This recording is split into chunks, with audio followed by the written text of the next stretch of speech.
غلاف کعبہ ہے، رکن یمانی ہے، ملتزم ہے، مقام ابراہیم ہے، زمزم کا کنواں ہے، مطاف ہے، صفا مروہ کی سعی ہے، اللہ کی رحمتوں اور تجلیات کا مظہر ہے۔ اور دوسرے نمبر پر زمین پر اللہ کا جو گھر بنا وہ مسجد اقصیٰ ہے۔ ابو ذر رضی اللہ عنہ روایت کرتے ہیں، آقا سے پوچھا دھرتی پر، روئے زمین پر پہلا گھر کون سا تھا؟ فرمایا بیت اللہ۔ ان اول بیت وضع للناس للذی ببکۃ مبارکہ ھدی للعالمین فیہ آیات بینات مقام ابراہیم ومن دخلہ کان آمنا۔ فرمایا دوسرا گھر کون سا تھا؟ فرمایا وہ مسجد اقصیٰ۔ معلوم یہ ہوا کہ ابراہیم اور اسماعیل علیہ السلام بیت اللہ کو بنانے والے نہیں تھے، تجدید کرنے والے تھے۔ بنانے والے آدم علیہ السلام تھے۔ مسجد اقصیٰ کو بنانے والے داؤد علیہ السلام اور سلیمان علیہ السلام نہیں تھے، وہ تو تجدید کرنے والے تھے۔ بنانے والے دونوں گھروں کے آدم علیہ السلام تھے۔ اور دوسری دلیل، معراج کے موقع پر جبرائیل امین کے ساتھ آمنہ کے لال آئے، سارے نبی پہلے سے موجود تھے، صفیں قائم ہو گئی۔ امامت کس نے کرائی؟ محمد الرسول اللہ صلی اللہ علیہ وآلہ وسلم نے اشارہ کر دیا اس بات کی طرف کہ بیت اللہ کی طرح مسجد اقصیٰ کی ولایت بھی اس امت کے نبی کے سپرد کی جا رہی ہے۔ اور تیسری دلیل سنو کہ حضرت عمر رضی اللہ عنہ جب اس اسرائیلی پادری کی، جو عیسائی پادری تھا، اس کی دعوت پر آئے تو اس نے چابیاں حضرت عمر رضی اللہ عنہ کے حوالے کی اور معاہدہ تحریر کیا گیا کہ جو یہاں گرجا گھر ہے اسے منہدم نہیں کیا جائے گا، ان کی مذہبی آزادی کو سلب نہیں کیا جائے گا، ان کی جان مال عزت آبرو کی حفاظت ہوگی، بدلے میں وہ ٹیکس دیں گے۔ اور عیسائی پادری نے چابیاں حضرت عمر رضی اللہ عنہ کے حوالہ کرتے ہوئے یہ معاہدہ بھی کیا کہ مسجد اقصیٰ اور بیت المقدس میں یہودیوں کو نہیں رہنے دیا جائے گا۔ یہ شرپسند عناصر تھے، یہ اس معاہدے میں لکھا ہوا۔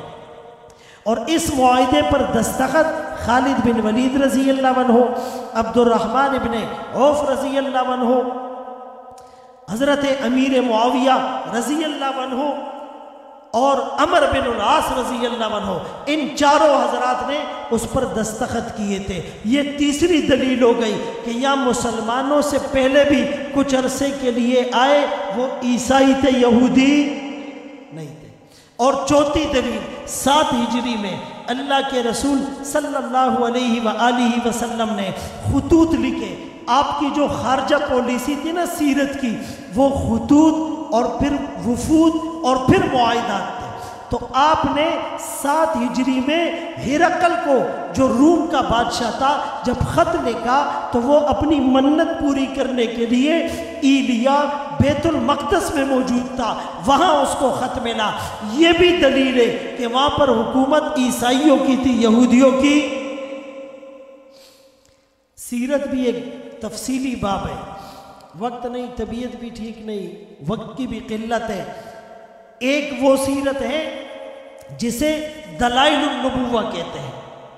دلائل النبوہ جس میں نبوت سے پہلے جو ملا ارہاس اور نبوت کے بعد جو ملا معجزات، اور دوسرا شمائل النبوہ، آقا کی صورت، آقا کی سیرت، آقا کا کردار، آقا کا گفتار، عادات، اطوار، آپ کا کھانا پینا، سونا جاگنا، چلنا پھرنا، اوڑھنا بچھونا، معاشرت معیشت، خلوت جلوت، دن رات، صبح اور شام، انفرادی اجتماعی زندگی، بچپن لڑکپن جوانی، دنیا میں آنا اور پردہ فرما جانا، آپ کی نماز، آپ کا روزہ، آپ کی تلاوت، آپ کی تبلیغ، آپ کا جہاد، آپ کے خطوط، آپ کے وفود، آپ کے معاہدات، آپ کی ایک ایک ادا کو اللہ نے نہ صرف قرآن کا حصہ بنایا بلکہ حصہ بنا کر دستور اور قانون کا درجہ دیا، اور اس پر بس نہیں کی بلکہ اس کو فالو کرنے کا حکم دیا۔ قل ان کنتم تحبون اللہ فاتبعونی یحببکم اللہ۔ تو یہ جو شمائل النبوہ ہے کہ آقا کے بال لمبے تھے، آپ کی داڑھی گنجان تھی، آپ کی پیشانی واسع الجبین کشادہ تھی، آپ کی ناک اقن العرنینی اٹھی ہوئی تھی، آپ کی دانتوں میں چمک بھی اور گیپ بھی تھا، طویل الزندینی، ہاتھ آپ کے تھوڑے سے لمبے تھے، ہتھیلیاں گوشت سے پر تھی، مسیح القدمینی، ایڑیوں پر جیسے کسی نے پانی ڈال دیا ہو، بالوں کی باریک لکیر سینے سے چلتی ناف تک، سوا البطنی و صدری، پیٹ اور سینہ برابر تھا، کندھوں کا درمیانی فاصلہ زیادہ تھا، عریض الصدری، چوڑا سینہ تھا، اعالی صدری، آپ کے کندھے پر اور سینے پر تھوڑے سے بال تھے، آپ چلتے جیسے اونچائی سے اتر کر آ رہے ہو، کسی کی طرف متوجہ ہوتے پوری توجہ فرماتے تھے، ہاتھ ملاتے جب تک وہ نہیں چھوڑاتا آپ ہاتھ نہیں چھوڑتے، اس کو شمائل النبوہ کہا جاتا ہے۔ اور تیسری چیز جس کو کہتے ہیں احوال النبوہ، آپ کی ولادت سے بعثت تک 40 سال اور بعثت سے ہجرت تک 13 سال اور ہجرت سے پردہ فرما جانے تک یہ 10 سال، اس کو کہتے ہیں احوال النبوہ۔ یہ سیرت ہے کیا؟ یہ سیر الابل سے نکلا ہے، اونٹوں کے قافلے چلا کرتے تھے، جو پہلا اونٹ ہوتا اس کو راستے کا منزل کا پتہ ہوتا، وہ صحرا میں قدم رکھتا، سٹگما بن جاتا، چھاپ بن جاتی، نشان بن جاتا، نقش بن جاتا، دوسرا اونٹ بھی پہلے اونٹ کے قدم پر قدم رکھتا، تیسرا دوسرے، چوتھا تیسرے، پانچواں چوتھے کو فالو کرتا، 100 اونٹ گزرتے، اتنی پرفیکٹ بیلنسنگ ہوتی، اتنی ایکویلنسی ہوتی، اتنی مطابقت ہوتی، اتنی موافقت ہوتی، حذو النالی بن نال کا مزداق ہوتا، 100 اونٹ گزرے، لگتا تھا ایک اونٹ گزرا ہے، جس طرح پچھلے اونٹوں نے اگلے اونٹ کو فالو کیا، نشانے قدم پر قدم رکھا، منزل تک پہنچ گئے۔ امتی تو آمنہ کے لال کے نقش قدم پر قدم رکھے گا، تو بھی اپنی منزل جنت تک پہنچ جائے گا۔ نقش قدم نبی کے ہے جنت کے راستے، اللہ سے ملاتے ہیں سنت کے راستے، مومن جو فدا نقش کفے پائے نبی ہو زیر قدم آج بھی عالم کا خزینہ، گر سنت نبوی کی کرے پیروی امت، طوفان سے نکل جائے گا پھر اس کا سفینہ۔ اور ایک مثال دے کر اپنی بات کو سمیٹتا ہوں کہ ایک آدمی بحری جہاز میں سفر کر رہا ہے اور وہ فرسٹ ٹائم سفر کر رہا ہے، رات کا وقت ہے، بارش، طوفان، آندھی، تیز ہوائیں، وہ بڑا گھبرایا، دوڑتا ہانپتا کانپتا ہوا، سہما سا کیپٹن کے روم میں آیا، وہ صوفے پر نیم دراز اخبار بینی میں مصروف ہے، چہرے پر کوئی پریشانی کے آثار نہیں۔ یہ نووارد مسافر کہتا ہے آندھی ہے، طوفان ہے، بارش ہے، ہوائیں ہیں، جہاز ڈوبنے لگا ہے، مسافر پریشان ہے، آپ کو پرواہ کوئی نہیں۔ وہ یوں دیکھ کر مسکرایا، کہنے لگا لگتا ہے پہلی بار بحری جہاز میں سفر کر رہے ہو، ہماری تو عمر گزر گئی، یوں ہی اندھیرا ہوتا ہے، طوفان ہوتا ہے، آندھی آتی ہے، بارشیں ہوتی ہیں، بجلی چمکتی ہیں، گرج چمک کے ساتھ، شور کے ساتھ آوازیں آتی ہیں، لیکن ہماری ڈائمنشن ٹھیک ہے، ہماری ڈائریکشن ٹھیک ہے، جہاز کا باؤلر پوری قوت سے کام کر رہا ہے، کمپریسر ٹھیک ہے، پریشانی کی کوئی بات نہیں۔ ارے دوستو، جس کے ہاتھ میں بیت اللہ ہو، جس کا رخ بیت اللہ کی طرف ہو اور جس کی نسبت آمنہ کے لال کے ساتھ ہو، حالات کیسے بھی ہو وہ پریشان نہیں ہو۔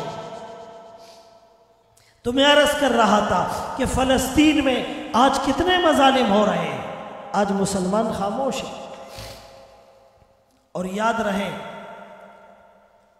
کہ ہم بہت بڑے جرم کا اس وقت ارتکاب کر رہے ہیں۔ روزانہ کی بنیاد پر 500 بچوں کو دولخت کیا جا رہا ہے۔ ہاسپٹل میں بمبارمنٹ کر کے 1000 زخمیوں کو شہداء میں تبدیل کر دیا گیا۔ ماؤں بہنوں کی عصمت دری ہو رہی ہے۔ بیت المقدس کو اسرائیلی درندہ ناپاک جوتوں سے روند رہا ہے، اور ملبے کے ڈھیر تلے ایک بچی جس کی ماں، جس کا باپ، جس کا بھائی، جس کی بہن، جس کے کھلونے، جس کی کتابیں، جس کا گھر، سب کچھ اس کے سامنے کھنڈرات میں تبدیل کر دیا گیا۔ وہ اس کے بیچ میں کھڑی ہو کر ہاتھ اٹھا کر کہتی ہے، کین یو سی می؟ کیا تم مجھے دیکھ سکتے ہو؟ پچھلے سال بمبارمنٹ کی نظر پورا خاندان ہو گیا۔ ایک بچی دنیا سے جاتے ہوئے کہنے لگی، میں آمنہ کے لال عبداللہ کے نور نظر سے شکایت کروں گی کہ ہمارا کوئی پرسان حال نہ تھا۔ اور 58 اسلامی ممالک اور ان کے حکمران اور ان کی افواج اور OIC اور عرب لیگ اور یہ ساری مسلمانوں کی تنظیمیں آج کہاں پر ہیں؟ کوئی اس کا جواب دے سکتا ہے؟ اگر آج بھی ہم نے قدم نہیں اٹھایا تو آنے والا وقت پکار پکار کر کہے گا، دے موج حوادث ان کو بھی 2-4 تھپیڑے ہلکے سے۔ کچھ لوگ ابھی تک ساحل پر طوفان کا نظارہ کرتے ہیں۔ میں نے اپنی مسجد میں آج جمعے میں کہا، ان بدبختوں کا ایک علاج ہے اور وہ ہے جذبہ جہاد۔ اگر مذاکرات سے، افہام اور تبہیم سے، ڈائلاگ سے، ٹیبل ٹاک سے، کنورسیشن سے، کنونسنگ سے، اقوام متحدہ سے، عرب لیگ سے، OIC سے، اگر سفارتی تعلقات کاٹنے سے کچھ ہوتا تو کشمیر آزاد ہوتا، فلسطین میں مظالم کا سلسلہ رک جاتا۔ 1917 میں جب پہلی جنگ عظیم ہوئی، اس وقت برطانیہ نے 1920 سے لے کر 1940 تک پوری دنیا سے یہودیوں کو جمع کیا، لا کر آباد کیا، اور 1947 میں جب پاکستان کے قیام کا اعلان ہوا، وہیں پر اسرائیل کے ناپاک وجود کا اعلان ہوا۔ امریکہ، برطانیہ ان کی پشت پناہی کر رہے تھے۔ 1948 میں جنگ ہوئی، 1949 تک اسرائیل نے اپنے قبضے کا دائرہ وسیع کیا۔ 1967 میں عرب اسرائیل جنگ ہوئی، اس وقت شام کی گولان کی پہاڑیوں تک اسرائیل چلا گیا، اور اس کے بعد سے لے کر اب تک مظالم ہو رہے ہیں۔ مسلمان آواز اٹھاتا ہے تو کہتے ہیں یہ تنگ نظر ہیں، یہ ٹیرورسٹ ہیں۔ مساجد اور مدارس کا تقدس پامال ہو، مسلمان خاموش رہیں۔ سیٹینک ورسز نامی کتاب لکھ کر قرآن کا مذاق اڑایا جائے، مسلمان خاموش رہیں۔ ماؤں بہنوں کی عصمتیں تار تار ہو، مسلمان خاموش رہیں۔ کشمیر میں 370 کی کینسلیشن ہو، مسلمان خاموش رہیں۔ اسرائیلی درندہ بیت المقدس کو ناپاک جوتوں سے رونتا رہے، مسلمان خاموش رہے۔ بنگلہ دیش کی تسلیمہ نسرین وہ نبی کی ناموس پر انگلی اٹھائے، مسلمان خاموش رہے۔ صحابہ اکرام کی تقدیس پر کیچڑ اچھالا جائے، مسلمان خاموش رہے۔ امی عائشہ کی چادر عصمت پر اور عفت اور پاکدامنی پر بدبخت بات کرتا رہے اور مسلمان خاموش رہے۔ بوسنیا، کوسوو، صومالیہ اور شام، پوری دنیا کے اندر مسلمان ظلم کی چکی میں پیسا جاتا رہے اور مسلمان خاموش رہے۔ آقا کی شان میں کارٹون امیز خاکے شائع ہو، مسلمان خاموش رہے۔ ایسا نہیں ہو سکتا جب پرچم لے کر نکلے ہیں یہ خاک نشی مقتل مقتل، اس روز سے لے کر آج تلک جلات پہ ہے بدتاری ہے، زخموں سے بدن گلزار سہی، پر ان کے شکستہ تیر تو گن خود ترکش والے کہہ دیں گے یہ بازی کس نے ہے۔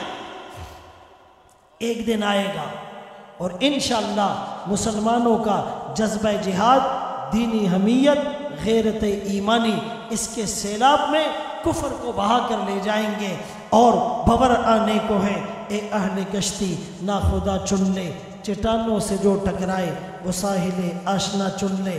زمانہ کہہ رہا ہے میں نئی کروٹ بدلتا ہوں، انوکھی منزلیں ہیں کچھ نرالے رہنما چن لے، اگر شمس و قمر کی روشنی پر کچھ اجارہ ہے، کسی بے درد ماتھے سے کوئی تارے ضیا چن لے، یقیناً اب عوامی عدل کی زنجیر جھٹکے گی، یہ بہتر ہے کہ مجرم خود ہی جرموں کی سزا چن لے۔ حافظ زبیر صاحب اور حافظ منیر صاحب دونوں کے لیے آتی ہی رہے گی تیرے انفاس کی خوشبو، گلشن تیری یادوں کا مہکتا ہی رہے گا۔